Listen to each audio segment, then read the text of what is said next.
हम लोगों ने फाइनल अकाउंट्स नॉर्मली बता दिया। दो अकाउंट्स बनते हैं और एक स्टेटमेंट रहता है trading, profit and loss account, और तीसरा जो स्टेटमेंट होता है that is balance sheet. Then उसके बाद हमने बात की थी कि एडजस्टमेंट्स भी होते हैं। एडजस्टमेंट्स क्या चीज होती हैं? कुछ चीजें ऐसी होती हैं जो जब अकाउंट्स क्लोज किए गए थे तब नहीं थी, उसके बाद हमारे सामने आई, किसी भी वजह से भूल गए लिखना, बाद में पता चली। वजहें बहुत सारी हो सकती हैं, लेकिन अब जब हमें बाद में चीज पता चली तो हम क्या कर सकते हैं कि आप पुराने फिर से सारे अकाउंट्स बनाएं? नहीं, बस कुछ उसमें एडजस्टिंग एंट्रीज कर दी जाती हैं। किस तरह से उनको एडजस्ट किया जाता है, क्यों किया जाता है और उनकी क्या वजहें हैं, ये हम लोग आज पढ़ेंगे। थोड़ी थोड़ी एंट्रीज पढ़ेंगे ताकि सारी चीजें क्लियर रहें। हमारे सामने जो पहला यहाँ पे इलस्ट्रेशन गिवन है उसको हमने आप लोगों को सॉल्व करवा दिया है। हमने कहा उसको लिख लीजिए।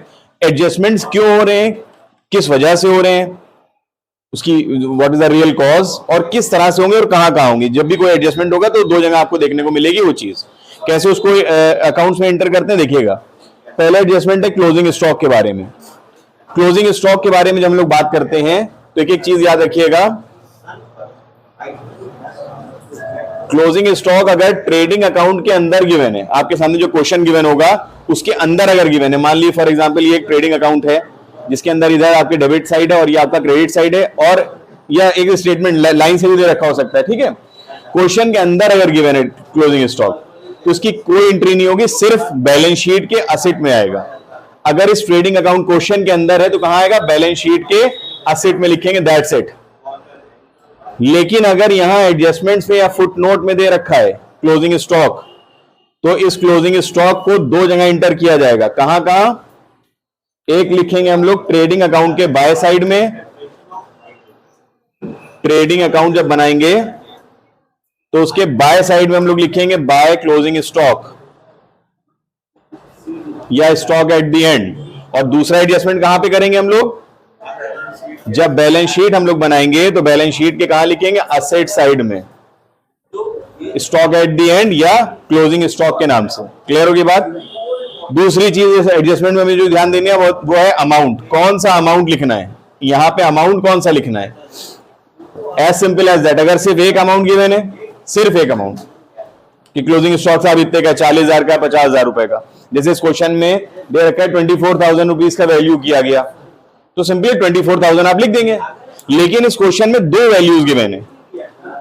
24,000 की उसकी वैल्यू है on the last day of the year, और realizable value is given as 30,000. There are two values that are being given, 24,000, 30,000. So which of the value you have to write? ये तो आप समझ में आ गया ना आपको कहां लिखना है? ट्रेडिंग अकाउंट के बाय में लिखना है और बैलेंस शीट के असेट साइड लिखना है। लेकिन अमाउंट दो है, कौन सा अमाउंट लिखें? जो मिनिमम होगा क्लोजिंग स्टॉक का अमाउंट वो लिखा जाएगा, ये रूल है। क्लोजिंग स्टॉक का अमाउंट कौन सा लिखा जाएगा? फिर से मैं रिपीट कर रहा हूं सारी बातें। क्लोजिंग स्टॉक का एडजस्टमेंट अगर गिवन है, क्लोजिंग स्टॉक आपकी ट्रेडिंग के अंदर क्वेश्चन की ट्रेडिंग में गिवन है, तो उसको सिर्फ बैलेंस शीट के एसेट में लिखेंगे और कहीं नहीं लिखेंगे। उसको एडजस्टमेंट नहीं माना जाएगा, क्वेश्चन का पार्ट माना जाएगा। लेकिन अगर क्वेश्चन के एडजस्टमेंट में क्लोजिंग स्टॉक गिवन है तो क्लोजिंग स्टॉक ट्रेडिंग के बाय साइड में शो किया जाएगा और बैलेंस शीट के एसेट साइड में शो किया जाएगा। And if there is only one amount तो सिर्फ वो अमाउंट जो गिवन है उसको लिख देंगे हम लोग ट्रेडिंग के बाय में और बैलेंस शीट के एसेट में। But if there are two amount that इस क्वेश्चन में जैसे 24,000 और 30,000, whichever is minimum that will be recorded. तो 24,000 आपका मिनिमम है। अपने क्वेश्चन में आप लोग क्या लिखेंगे? Amount 24,000, not the amount of 30,000। Is it clear? ये हो गया पहला adjustment. Now the second is outstanding.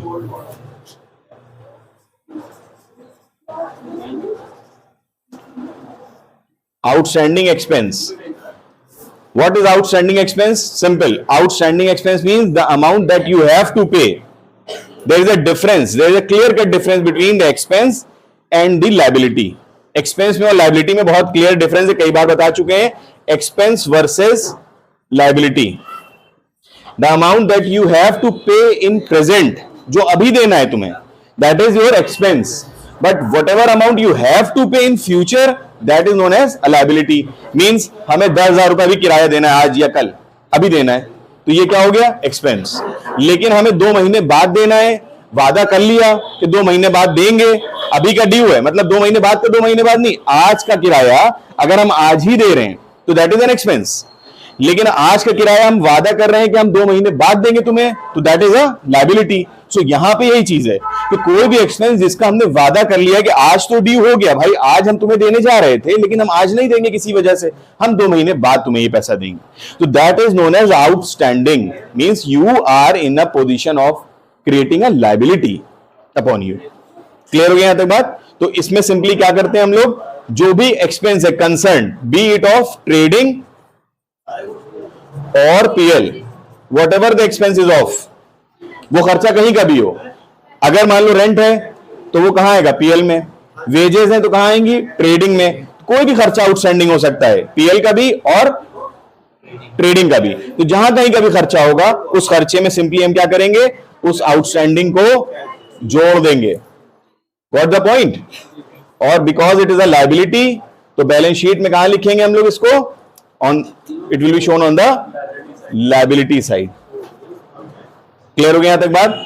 तो आपके इस क्वेश्चन में 2 खर्चे आउटस्टैंडिंग है, वेजेस भी आउटस्टैंडिंग है आपकी मार्च की कितनी है 3000, और सैलरी भी आउटस्टैंडिंग है 2500। तो सैलरी क्योंकि पार्ट है किसका, पीएल का, तो जब आपने पीएल बनाया तो पीएल के डेबिट साइड में आप लोग सैलरी जहां पे लिखेंगे उस सैलरी में ऐड ऑन कर देंगे, देखिए आपके क्वेश्चन में गिवन होगा। और बैलेंस शीट की लायबिलिटी साइड हमने दे दिया क्योंकि हमने वादा किया कि हम तुम्हें सैलरी देंगे, ड्यू हो गई हम अगले महीने ले लेना, ये बात कही।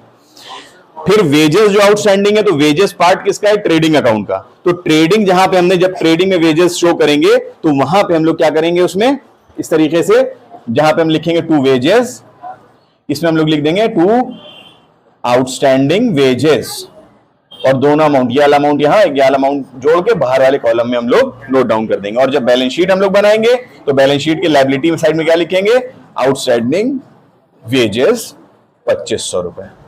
इज इट क्लियर और नॉट? आ गया समझ में सबको? पक्का? तो दोनों एडजस्टमेंट क्लियर हो गया। हाँ, कोई सवाल है किसी का?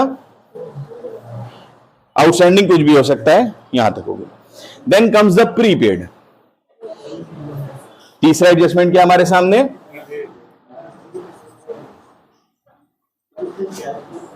Prepaid expense. इसमें बात आती है इनकम वर्सेस असेट्स। ये एक बहुत कॉमन मिसकंसेप्शन बच्चे के दिमाग में आता है।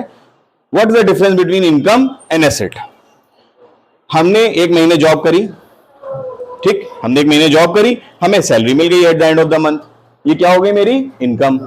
लेकिन अगर हमसे वादा किया गया कि अभी इस महीने की सैलरी अगले महीने ले लिएगा, दोनों मिला के ले लिए गए, जोड़ के 15 दिन बाद 20 दिन बाद वादा दे दिया गया कि फ्यूचर में मिलेगी हमें ये इनकम, तो वही इनकम क्या बन जाएगी हमारी, asset. What the point? Liability और एक्सपेंस में क्या डिफरेंस है, जो खर्चा हमें इस महीने देना और हमने इसी महीने दे दिया वो क्या है, एक्सपेंस। इस महीने खर्चा अगले महीने, 2 महीने बाद, 3 महीने बाद, साल भर बाद दे रहे हैं, तो वो क्या बन गई, लायबिलिटी। जिम्मेदारी बन गई हमारे ऊपर कि हमें ये पैसा देना है। ऐसे ही जो पैसा हमें अभी मिलना है इस महीने, ये हमारी इनकम है करंट, लेकिन यही करंट इनकम हमें 2 महीने, 6 महीने, 10 महीने, 1 साल के बाद मिल रहा है, तो वो क्या बन गया हमारा, असेट। तो ये हुआ होगा इनकम रिसीव्ड, और ये इनकम रिसीवेबल हो जाएगी। क्लियर हो गया यहां तक बात? तो यहां पे इसी तरीके से आता है प्रीपेड एक्सपेंस। क्या होता है, वो खर्चा जो हमें अगले महीने करना था वो हमने अभी कर दिया एडवांस में। 2 तरह के सिम होते हैं ना, प्रीपेड, पोस्टपेड। एक होता है इसमें पैसे डलाओ तब कॉलिंग करो, जितनी देर पैसा रहेगा तब तक आप कॉलिंग कर सकते हो, उसके बाद खत्म। दूसरा होता है कॉलिंग करते जाओ, महीने के एंड में बिल आ जाएगा अपने आप। तो प्रीपेड का मतलब होता है अगले महीने का। मिसाल के तौर पे हम लोग नवंबर में हैं, नवंबर में हम लोगों ने जनवरी का भी पैसा दे दिया, मतलब दिसंबर का भी दे दिया, नवंबर दे दिया, दिसंबर दे दिया, जनवरी। तो हमारा ये साल कंसर्न कौन सा है, नवंबर, और हमने इस नवंबर में दिसंबर और जनवरी दोनों का पैसा दे दिया। Means the amount that we are paying, जो हम 2 महीने का एडवांस दे रहे हैं, ये करंट खर्चा नहीं है, ये वो खर्चा है जो अगले महीने होना था 2 महीने, जो अब नहीं होगा क्योंकि हम अभी दिए दे रहे हैं। तो ये हमारे लिए क्या हो गया, as a sort of asset. अगले 2 महीने मेरे पैसे बचेंगे ना, लेकिन क्योंकि ये खर्चा, अब जो खर्चा जहां का भी हो, चाहे ट्रेडिंग का खर्चा हो ये, और चाहे ये पीएल का खर्चा हो, जो भी, ऐसे मान लो वेजेस अगर हमने प्रीपेड दे दी तो ट्रेडिंग में शो करेंगे, अगर हमने सैलरी दे दी है तो सैलरी क्योंकि पार्ट है पीएल का, तो हम लोग कहां शो करेंगे, पीएल में शो करेंगे। मिसाल के तौर पे हमने इंश्योरेंस दे दिया पहले, तो यहां लिखेंगे टू इंश्योरेंस, क्योंकि 2 महीने का इंश्योरेंस हमने अगले 2 महीने का भी दे दिया है। हमें ये जो ट्रेडिंग बना रहे हैं इस नवंबर तक मिसाल के तौर पर बना रहे हैं, करंट खर्चा नहीं हुआ, अगले 2 महीने खर्चा दे रहे हैं, तो हम अपने करंट खर्चे से क्या करेंगे, इसको माइनस कर देंगे। क्लियर? और बैलेंस शीट में कहां दिखा देंगे हम लोग, असेट साइड में शो कर देंगे, क्योंकि अगले 2 महीने हमें ये पैसा नहीं देना पड़ेगा। गॉट द पॉइंट और नॉट? तो इस क्वेश्चन के अंदर यहां पे दे रखा है प्रीपेड इंश्योरेंस 300 रुपए का है, तो इंश्योरेंस क्योंकि पार्ट है पीएल का, आप अपने पीएल अकाउंट में जो आपने बनाया है उसमें देखिए, जहां पे इंश्योरेंस आपने लिखा था 1500, उसमें से 300 रुपए प्रीपेड हो गया, हमने उसको क्या कर दिया, माइनस कर दिया। क्यों? क्योंकि वो 300 रुपए अगले महीने का था, इस महीने का सिर्फ 1200 रुपए खर्चा है, और वो 300 रुपए अगले महीने हमें नहीं देना होंगे, मेरी इनकम हो गई, as a sort of asset हो गया, क्योंकि हमें आगे पैसा बच रहा है। वो 300 रुपए हमने देखो कहां लिख दिया, बैलेंस शीट के असेट साइड। क्लियर हो गई बात? तो 2 तरीके हैं बेटा याद करने के एडजस्टमेंट। एक तो ये कि रट लो, जितने हैं सब रट लो, बुक में भी दे रखा है यही, हम अपनी लेक्चर में भी दिए जाए, सबको नोट डाउन कर लेना, जो हम यहाँ पे लेक्चर रिकॉर्ड करें, इस वीडियो को देख के इसको सारे नोट्स बना लेना, रट लो। एक तो ये तरीका है जो मेरे हिसाब से वर्स्ट है, सबसे बेकार तरीका, क्योंकि कितना रटोगे, छोटा सा दिमाग है, कितना उस पर ओवरलोडिंग करोगे, एक टाइम आएगा कि मामला खराब हो जाए। समझो क्यों कर रहे हैं, कैसे कर रहे हैं, उसकी वजह समझो, इसीलिए हम इसको लिख के एक बार बता दे रहे हैं। यहां तक आ गया समझ में? कोई दिक्कत तो नहीं आता भैया? नेक्स्ट एडजस्टमेंट जो आपके सामने है क्वेश्चन में, दैट इज ऑफ डेप्रिसिएशन।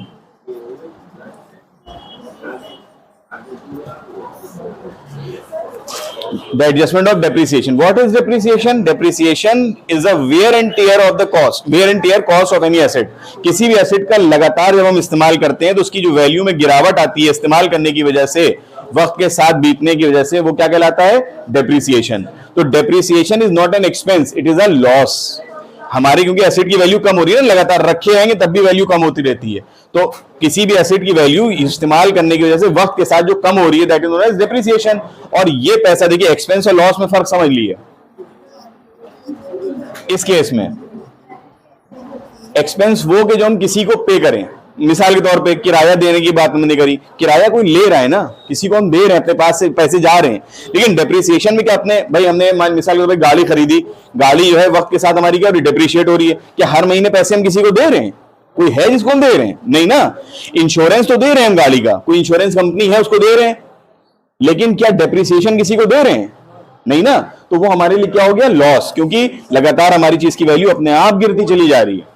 तो क्योंकि ये लॉस है तो कहां लिखेंगे इसको हम लोग, इनडायरेक्ट लॉस है, तो पीएल अकाउंट में हम लोग शो करेंगे, और कहां शो करेंगे, टू डेप्रिसिएशन करके शो करेंगे हम लोग।